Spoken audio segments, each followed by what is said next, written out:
Bismillahirrahmanirrahim. Assalamualaikum warahmatullahi wabarakatuh. Alhamdulillah pada hari ini kita bertemu lagi dan saya akan coba membahas sedikit mengenai komunikasi antar budaya, yaitu mengenai contoh kasus yaitu asimilasi. Apa sih asimilasi itu? Asimilasi adalah pembauran sebuah kelompok budaya, di mana kelompok budaya ini itu melahirkan lagi kebudayaan yang baru. Ya, sebagai contoh yang saya ambil dalam kasus ini adalah potret kehidupan yang terjadi di Wonomulyo, Sulawesi Barat. Ya. Namun sebelum itu kita harus tahu bahwa asimilasi itu sendiri adalah pembauran suatu kelompok kemudian membentuk kelompok yang baru. Ya, selanjutnya seperti apa awal mula terbentuknya sebuah asimilasi. Jadi yang pertama adalah perbedaan latar belakang budaya bergaul langsung secara intensif dengan waktu yang cukup lama.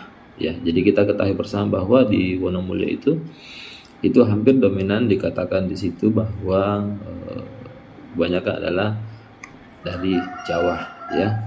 Kemudian kedua adalah adanya usaha-usaha mengurangi perbedaan antara orang atau kelompok. Ya, jadi hampir dikatakan bahwa kehidupan di sana itu dalam segi misalnya kehidupan sehari-hari itu cenderung kebanyakan adatnya itu ke Jawa, ya. Kemudian seperti apa syarat-syarat terbentuknya dan hasil asimilasi itu sendiri? Yang pertama adalah adanya kelompok yang memiliki budaya yang berbeda. Ya, jadi kita ketahui bahwa kurang lebih ada sekitar 4 etnis yang ada di Wonomulyo, antara lain ada Bugis, Mandar, Toraja, dan juga Jawa.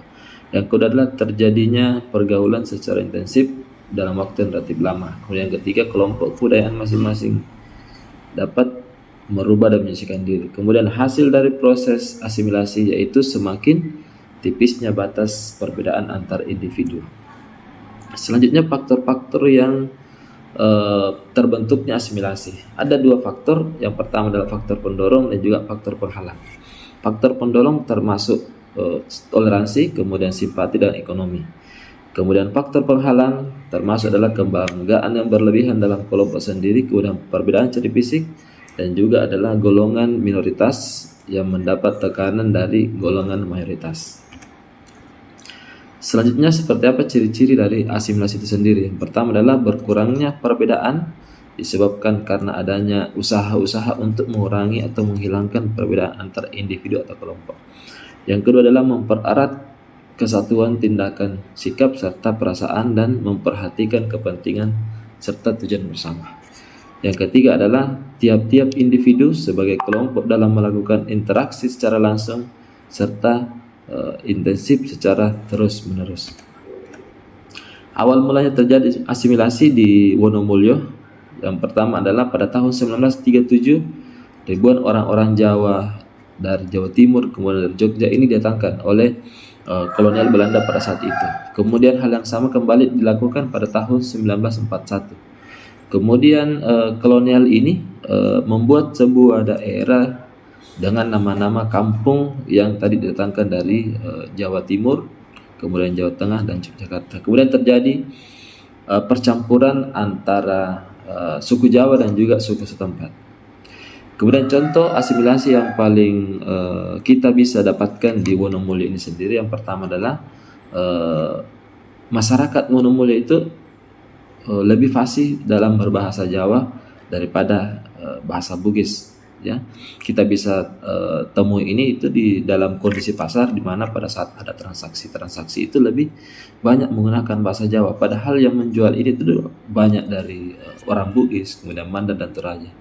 Kemudian terjadinya perkawinan antara pendatang dengan suku setempat. Kemudian mendirikan kampung-kampung seperti nama asal kampung mereka. Kemudian hampir semua infrastruktur bangunan menggunakan filosofi Jawa. Ya, itulah sebagian contoh asimilasi atau bagaimana perpaduan antar budaya yang terjadi di salah satu daerah di Sulawesi Barat, yaitu tepatnya di Wonomulyo.